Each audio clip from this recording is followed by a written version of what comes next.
এই মুহূর্তের সবথেকে বড় খবর, পিংলায় বাদ পড়ল 16 জন বৈধ ভোটারের নাম। আজ নির্বাচন কমিশনারের পক্ষ থেকে ভোটার লিস্ট প্রকাশিত হলেও বাদ পড়ল পিঙ্গার পিণ্ডরুই গ্রাম পঞ্চায়েতের চণ্ডীপুর গ্রামের 16 জন ভোটারের নাম। উদ্বিগ্ন পরিবার পরিজন, উৎকণ্ঠায় গ্রামবাসী। কি বলছেন তারা? এক্সক্লুসিভ শুনুন দি নিউজ এক্সপ্রেসে। আমার নাম নমিতা মিয়া, আমার বাড়ি চকচন্ডী। আমি আজ 20 বছর ভোট দিচ্ছি। আজকে আমার বলতেছে যে আমার ভোটের নাম নেই, লিস্টে আসছে। আমি বিডিও অফিস গেছি, সেখানেও জমা দিছি স্যারকে, সেখানে ঠিক আছে বলছি।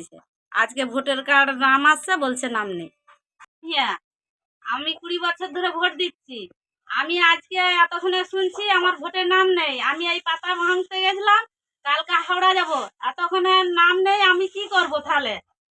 আজ ভোটার লিস্টে নাম বেরিয়েছে, আমার মার নাম নেই, তাই আমি আমার মার নাম ঝর্ণা রায়।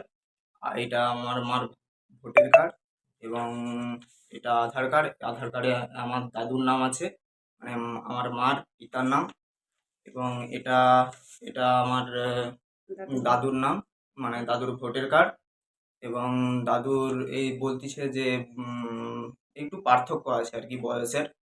আর আমার যেহেতু মাসি মামা আছে, তাই বয়সের পার্থক্য হতেই পারে। মায়ের নাম কেন বাদ যাবে, এইসব প্রুফ আছে, তাই আমার একটা কিছু করা উচিত।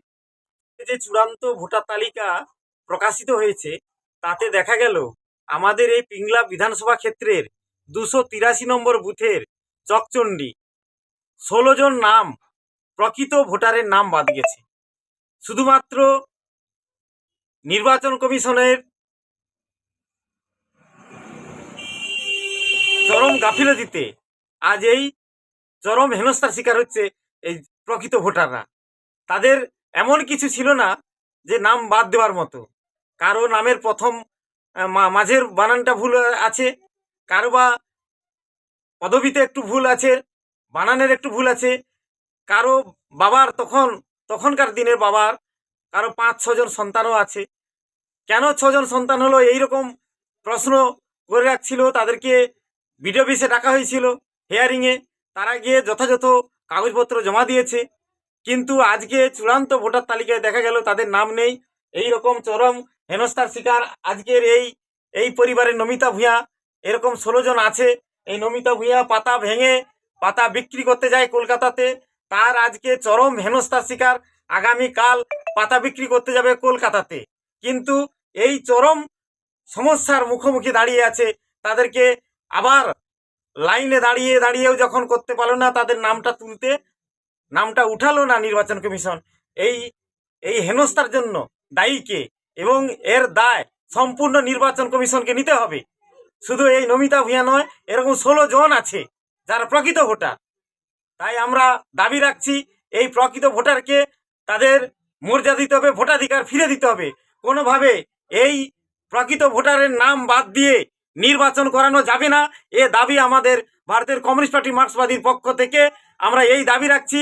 এবং আগামী দিনে আমরা বিডিও অফিসে গিয়ে এই যারা প্রকৃত ভোটারকে বাদ দিয়েছে তাদেরকে নিয়ে গিয়ে বিডিওর কাছে আমরা জবাবদিহি করতে যাব যে কেন এদের নাম বাদ গেল। এদের যতক্ষণ নাই ভোটার তালিকায় নাম তুলে, ততক্ষণ পর্যন্ত আমরা কোনোভাবে এই বিডিও অফিস থেকে সরবো না। আমরা অরুণ রায়, আমার স্ত্রীর নাম হচ্ছে স্বর্ণালী রায়। আমাকে হেয়ারিংয়ে ডেকেছিল, ঠিক আছে, একটা বয়সের পার্থক্যের জন্য। এবার সেখানে আমি গিয়েছি, যা যা ডকুমেন্টস লাগে সব কিছু দেওয়ার পরে, যেমন ভোটার লিস্টে কুমিং নম্বর থাকে সেখানে সই করাইলো, তারপরে ফটো উঠলো। ফটো উঠার বলছে তোমরা বাড়ি চলে যাও। এবার আসছি, আজকে যখন এই রেজাল্ট বাড়ায় তখন দেখা গেল যে নাম নেই গো। কার নাম? স্বর্ণালী রায়, মানে আমার স্ত্রীর নাম নেই গো, বলছে বাতিল হয়ে গেছে। এইটা কি কারণে হচ্ছে এটা জানতে চাই। আপনার নাম? সুস্মিতা দাস। আপনার নাম বাদ গিয়েছে? হ্যাঁ হিয়ারিং এ ডেকেছিল আমরা, হ্যাঁ। কি বলেছিল ওখানে? তো ওখানে ওই রকমই বলছে যে ফটো তুলছে, এখান থেকে ভুল আছে, এরকম কাগজ টাগজ দিয়ে বলছে যে এখন নাম নেই। না।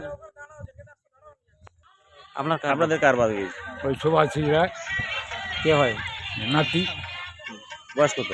বয়স 20-22, বেশি হয়। 25। আগে ভোট দিয়েছে তো? হ্যাঁ, আগে ভোট দিচ্ছে, এবার তার নাম বাদ হিয়ারিং এর গেছে, তারপর হিয়ারিং গেছিল, তার কেন বাদ গেল এই